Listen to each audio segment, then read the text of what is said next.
ತನ್ನ electrical scooter repair ಮಾಡಲಿಲ್ಲ ಅಂತೇಳಿ ಸದ್ಯ ಬೈಕ್ ಓನರ್ ಒಬ್ಬ ಶೋರೂಮ್ಗೆ ಬೆಂಕಿ ಹಂಚಿದಂಥ ಘಟನೆ ಕಲಬುರಗಿಯಲ್ಲಿ ನಡೆದಿರ್ತಕ್ಕಂಥದ್ದು. ನಾನು ಸದ್ಯ ಆ ಶೋರೂಮ್ ಬಳಿ ಇದ್ದೀನಿ.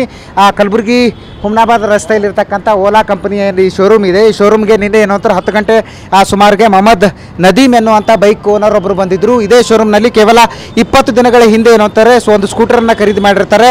ಆ ಸ್ಕೂಟರ್ ಪದೇ ಪದೇ ರಿಪೇರಿಗೆ ಬರ್ತಿತ್ತು.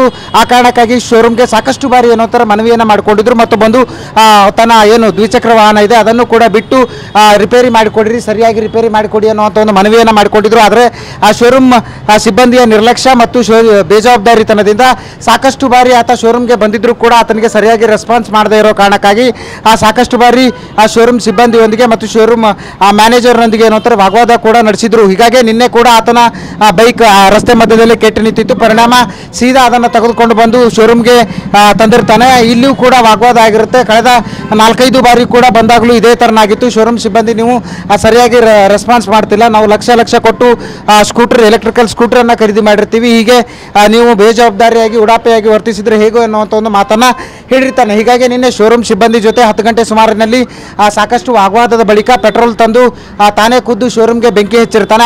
ಆದರೆ ಪ್ರಾಥಮಿಕವಾಗಿ ಏನು ಅಂತಾರೆ ಶೋರೂಮ್ಗೆ ಎಲೆಕ್ಟ್ರಿಕಲ್ ಶಾರ್ಟ್ ಸರ್ಕ್ಯೂಟ್ನಿಂದ ಬೆಂಕಿ ಹತ್ತಿದೆ ಅನ್ನುವಂಥ ಒಂದು ಮಾಹಿತಿ ಗೊತ್ತಾಗಿರುತ್ತೆ. ಆದರೆ ತದನಂತರ ಪೊಲೀಸರ ತನಿಖೆ ವೇಳೆ ಗೊತ್ತಾಗಿರ್ತಕ್ಕಂಥದ್ದು ಆರೋಪಿ ಮೊಹಮ್ಮದ್ ನದೀಮ್ನೇ ಏನಂತಂದ್ರೆ ಶೋರೂಮ್ಗೆ ಬೆಂಕಿ ಹಚ್ಚಿದ್ದಾನೆ ಅನ್ನುವಂಥ ಒಂದು ಮಾಹಿತಿ ಸದ್ಯ ಗೊತ್ತಾಗಿರ್ತಕ್ಕಂಥದ್ದು. ತನ್ನ ಎಲೆಕ್ಟ್ರಿಕಲ್ ಸ್ಕೂಟರ್ ರಿಪೇರಿ ಮಾಡಲಿಲ್ಲ ಅನ್ನುವಂಥ ಒಂದೇ ಕಾರಣಕ್ಕಾಗಿ ಸದ್ಯ ಮೊಹಮ್ಮದ್ ನದೀಮ್ ಇಡೀ ಏನಂತಾರೆ ಶೋರೂಮ್ಗೆ ಬೆಂಕಿ ಹಚ್ಚಿದ್ದಾನೆ. ಶೋರೂಮ್ನಲ್ಲಿರ್ತಕ್ಕಂಥ ಸುಮಾರು 6ಕ್ಕೂ ಹೆಚ್ಚು ಬೈಕ್ಗಳು ಸುಟ್ಟು ಕರಕಲಾಗಿವೆ. ಲಕ್ಷಾಂತರ ಮೌಲ್ಯದ ಆಸ್ತಿ ಹಾನಿಯಾಗಿರ್ತಕ್ಕಂಥದ್ದು.